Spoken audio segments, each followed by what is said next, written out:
চলুন দেখে নিই নাটক মামাগো।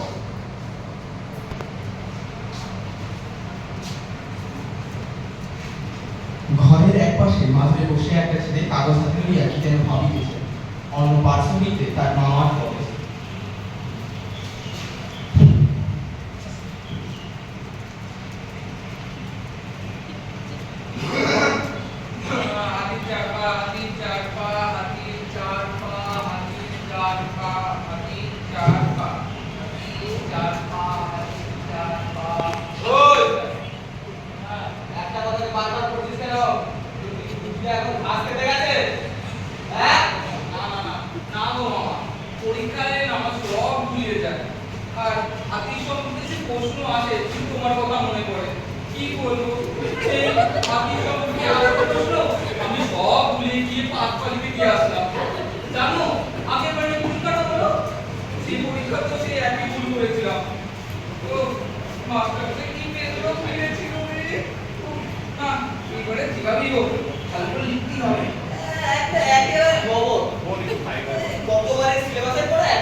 আমেরিকার কোন বিখ্যাত মানমন্দির থেকে সংবাদ এসেছে যে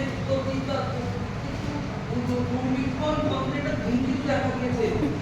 আর জ্যোতিষপণ্ডিতরা বর্ণনা করে বলেছে যে জুন মাসে ধূমকেতুটা আমাদের পৃথিবীতে আসবে এবং ধাক্কা লাগবে। তোর এসব নিয়ে পড়া লাগে সময় কালকে পরে এসে পড়তে বস না। আজে বাজে নিয়ে সব ধাক্কা লাগে পৃথিবীটা চুরমার হয়ে যায়। হ্যাঁ বলে ঠিক আছে, তাকে কুতু একটা ধূমকেতু সময় চুরমার হয়ে যাবে। না মানে যদি আমাদের বাড়িতে এসে পড়ে, হ্যাঁ তোর বাড়িতে পড়বে, তাতে আগুন লাগবে, তারপরে পড়াশোনা কাটাতে মাথায় এসে পড়বে, মাথার চুলগুলো সব ভেঙে ফুটে ফুটে হবে ফুটে।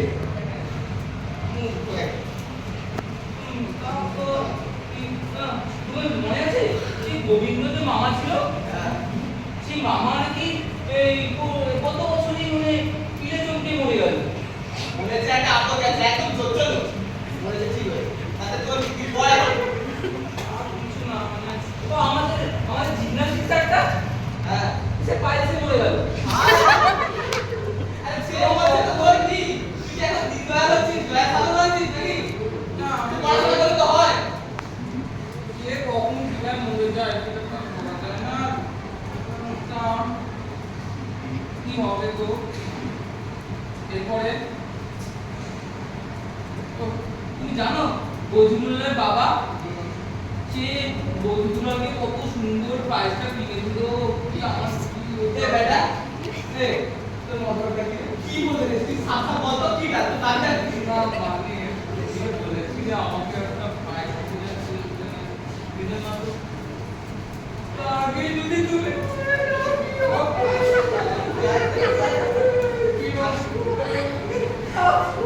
একটা সুদা সাপটা কথা একদম সুদা সুদি বলা যাচ্ছিল না, ততক্ষণ থেকে ঘাড়ের কাছে প্যানর প্যানর প্যানর প্যানর বলে যাচ্ছিস।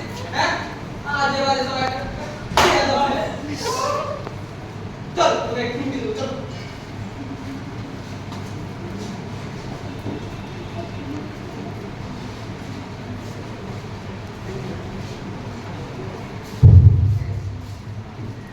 আপনারা যদি কোনো বিষয় নিয়ে কাউকে মানাতে চান তাহলে এই নাটকের মতো উপায়টি অবলম্বন করতেই পারেন।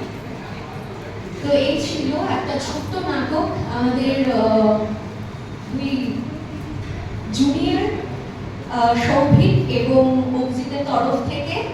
মামার চরিত্রে ছিল সৌভিক এবং ভাগ্নের চরিত্রে ছিল অভিজিৎ।